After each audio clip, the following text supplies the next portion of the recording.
Il y aura finalement enquête concernant la mission de l'Esprit Saint et l'enseignement fait aux enfants disciples. Je vous rappelle que ce groupe sectaire qui est divisé en 6 factions a quand même souvent fait les manchettes, notamment lorsqu'on a sorti notre documentaire La prison de l'Esprit Saint. D'ex-membres dénoncent depuis longtemps leur manque d'éducation.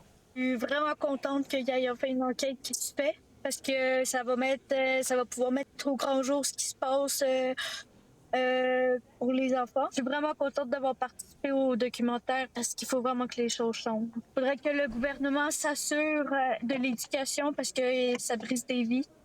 Toi, comment tu vas aujourd'hui? Ça va, ça va de mieux en mieux.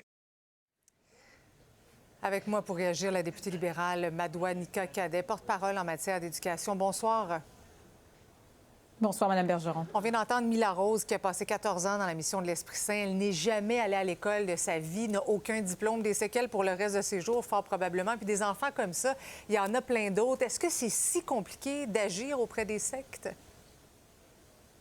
Ça devrait pas être si compliqué. Puis d'abord, je veux saluer le courage de Mila Rose et de l'ensemble des enfants qui dénoncent cette situation, qui dénoncent l'absence de scolarisation dont ils ont été victimes et l'emprise, l'enfermement donc de ce groupe sectaire donc sur leur parcours qui effectivement va laisser énormément de séquelles. Mais vous le mentionnez, c'est pas la première fois que ces enfants-là sortent dans l'espace public pour dénoncer.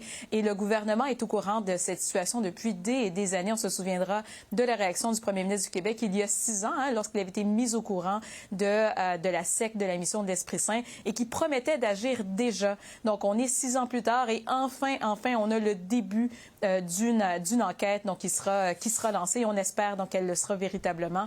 Mais non, ça ne devrait pas être aussi compliqué d'agir. Mais la question, qu'est-ce qui devrait être fait? Parce que quand je rencontre les gens de la mission de l'Esprit Saint, les parents, les serviteurs, les orateurs, ce qu'on nous dit, c'est qu'on nous dit que ce sont des enfants qui sont inscrits au ministère comme enseignés à la maison. Ils font l'école à domicile. Mais est-ce que l'école à la maison, ça devrait être davantage surveillé, encadré?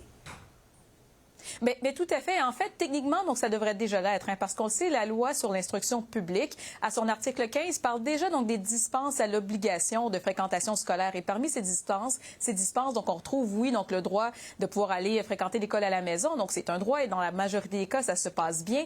Mais dans ce cadre-là, c'est déjà indiqué qu'un suivi devrait être fait par le ministère. Alors qu'on a une situation où ces enfants-là, donc, sont sous l'emprise de la mission de l'Esprit Saint depuis des années, qu'on le sait qu'il y a quelque chose donc de problématique. Pour moi, il y a quelque chose qui ne fonctionne pas dans ce processus-là. Oui. Donc, normalement, donc, les parents doivent déposer donc, ce plan. Donc, le ministère doit s'assurer que le plan de formation adéquat est respecté par ces parents-là puis effectuer ce suivi. Et là, tous ces enfants étaient inscrits comme faisant l'école à la maison. Donc, il y a quelque chose de pas normal dans l'application d'un article de loi qui, déjà, très clairement énonce quelles sont les responsabilités du ministère de l'Éducation. Et manifestement, donc, le ministère de l'Éducation a failli à la tâche. Puis littéralement a failli ses enfants. C'est pas qu'une affaire qui touche seulement le ministère de l'Éducation, parce qu'on parle d'adolescentes mariées, des grossesses à 14-15 ans. C'est ça qu'on valorise dans la mission de l'Esprit Saint. Ben oui, tout à fait. Donc, au-delà de l'aspect éducatif de l'enjeu et de la capacité de faire des vérifications, à savoir si ces enfants ont véritablement été scolarisés donc en fonction donc du programme de formation de l'École québécoise, du programme donc du ministère de l'Éducation. On a des enfants donc qui vont vivre avec des séquelles pendant toute leur vie. On vient d'entendre la jeune Mila Rose qui manifestement donc est extrêmement touchée par le dépôt de cette enquête et qui veut que la lumière soit faite. Ces enfants-là qui ont courageusement dénoncé la situation et qui s'en sont sortis. Souhaite que toute lumière soit faite, mais aussi qu'ils reçoivent le soutien psychosocial qui vient avec le fait d'avoir été emprisonnés par la mission de l'Esprit Saint. Oui. Bien, évidemment, on va continuer de suivre de très près ce dossier-là. Merci beaucoup, Mme Nika Cadet, d'avoir été avec nous ce soir. Merci à vous.